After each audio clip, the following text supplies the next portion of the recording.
Colby Melton, SDI, FTH 223, hammer-fired pistols, instructor, Professor Nagy, date 29 June 2024, a Module 5 assignment. Here we are on the workbench with the SAR B6. Here's an integrity card.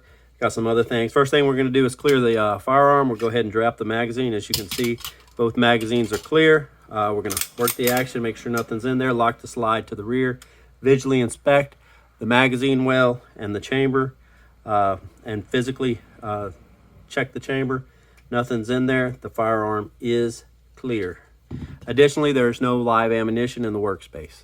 Part 1 of the assignment, we're going to describe a health check and what's of interest as far as the firearm. I have a checklist right here. I'm going to go ahead and move it out of the way so we can use it. First thing when you're doing a health inspection, the first thing you want to do is clear the firearm. Make sure there's no live ammunition in the workspace. We've already done that. And then we're going to inspect the exterior of the firearm. We want to check the sights, the muzzle of the firearm, around the crown, the slide. Make sure there's no missing components on the slide. Nothing looks damaged. We're going to check the frame. So with the frame, we're just going to make sure that the pistol grip's not cracked or anything. The frame looks fine. There's no damage, anything like that.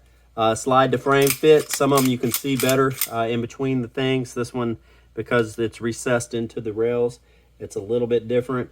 We're going to check the hammer and the trigger, the double action, the single action. Next, we're going to check the magazine. We want to have all the magazines, make sure they lock, make sure they clear, make sure the slide. We're also going to check the slide release, make sure it overrides it. It releases. Once again, follower locks the slide to the rear. We're going to go ahead and release it, let it go forward. We're going to let the trigger go forward. So we check the magazines, we check the slide catch and the slide. Everything seems to be functioning. The purpose of the exterior inspection is to identify any flaws with the firearm or discrepancies that you want to document them if you have them. Take photos so that you can let the customer know. Additionally, things like sights and stuff that has to do with accuracy, but it can tell you whether the firearm's been dropped or something like that. The next task is to perform dry and possibly dummy ammunition safety checks. And this is to try to replicate any malfunctions or something the customer may be complaining about, or just identify areas of the firearm that you want to inspect once you have it apart. The firearm clear, you'll do a field strip. Firearm field strip, we're going to look at all the sub-assemblies as well as the barrel. Some barrels are sub-assemblies, this one's not. We're going to test the safeties, test the fire pin protrusion. Yep, it protrudes. Look at the extractor. Look at all the locking surfaces and the rails. Make sure there's no burrs, damage, or anything like that. Moving on to the frame, we're going to check the ejector, the hammer. Make sure that it operates in both modes. Look for the actuator. All the locking surfaces, the lugs for the slide, make sure there's no damages. Once again, check to make sure there's no cracks, make sure the safety works, and the magazine release. You can interact with different components to make sure that they work. Everything seems fine with that. We'll look at the operating rod assembly and spring, or drive spring and rod. Make sure it's not damaged. Everything's aligned. It's nice and straight. No visual damage. Additionally, no brays or breaks or damage to the spring.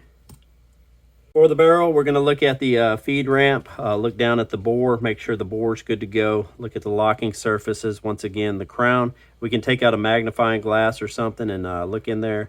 We're going to look where the barrel link goes. Make sure that there's no damage to the barrel. Finally, we're going to look at the magazines. We can use the dummy ammunition, load them up, make sure they function as they should and that they lock into the frame.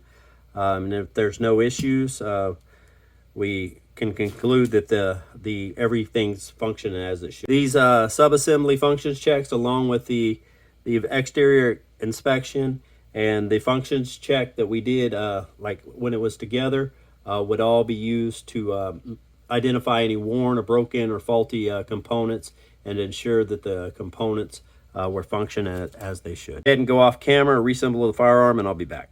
The pistol is reassembled. It's been functions checked. It works. It's still clear. The chamber's clear. The magazine well's clear.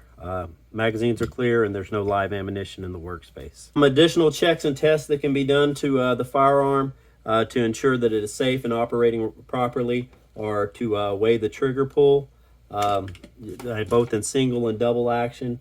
We can take a barrel twist measurement with the vise to make sure that there's no inconsistencies with the barrel, and possibly identify, or with the bore, and possibly identify any bulges or something like that.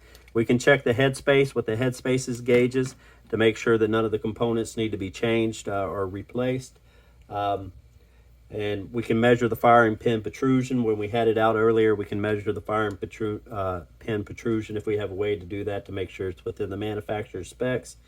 And finally, once it's all together and everything, we can conduct a live fire function check to ensure that it fires and operates as it should. Mainly you're going to do that if you've done any repairs on the fire control group, or if the customer had certain complaints about firing or things that you couldn't verify otherwise. Looking off the computer screen for part 2, there's the integrity information and the question. And right here, 10 things that learning experiences, why they were learning experiences and plans to strengthen them. First, I learned the history of the hammer-fired pistols. Previously I didn't know about some of the earlier models. I'm going to read more books to increase my knowledge. Number 2, various components of the hammer-fired pistol. I never had the information laid out in detail for me before. Do some more guided disassemblies. I learned about the SIG 226. Was not aware of some of the features. Hopefully work on the firearm in the future. Learned about the B6 and CZ75, seeing as the B6 is a clone. I did not have any experience with the model before. Hopefully do some firearms modifications on the B6 in the future. Number 5, safety features. Gained an understanding of various safeties and features, and just to strengthen it, continue to work on hammer-fired pistols. Number 6, cycle of operation. Gained a better understanding of what the components were doing. I knew about the cycle of operation. I just didn't understand what all the components in a hammer-fired pistol were doing during the time. And to strengthen this, I'm going to continue pistol smithing. Number 7, precision measurements. I knew about them, but this just gave me more hands-on and kind of like reinforced and developed my understanding. And I'm just going to continue to measure to strengthen that. Number 8, extractor and ejector tuning. Primarily in the past, if there had been issues, I would have just replaced the parts. Hopefully, possibly tune some in the future. Spring tuning and creation. I read about this in past, but it was never laid out in detail like this, not even in the previous 2 courses. I'm going to do some spring experiments, maybe cut some of my own in the future, keeping the stock spring as a backup in case things go wrong. Number 10, recoil spring adjustment. This was mentioned in previous courses. However, they did not go into detail. They just said you may have to change them. This gave an explanation of, you got to go lighter for this or heavier for that. And to gain, to strengthen this, I'm just going to gain some more experience working on firearms. Part 3, one modification I would like to make to the SAR B6 is to upgrade to tritium night sights. I would like to have tritium night sights on the pistol in case I had to use it at night. I believe this modification could be completed in less than an hour with parts on hand. SAR has the sights for $89.95. The shipping $17 and the tax is $8.82. This comes to a total of $115.77.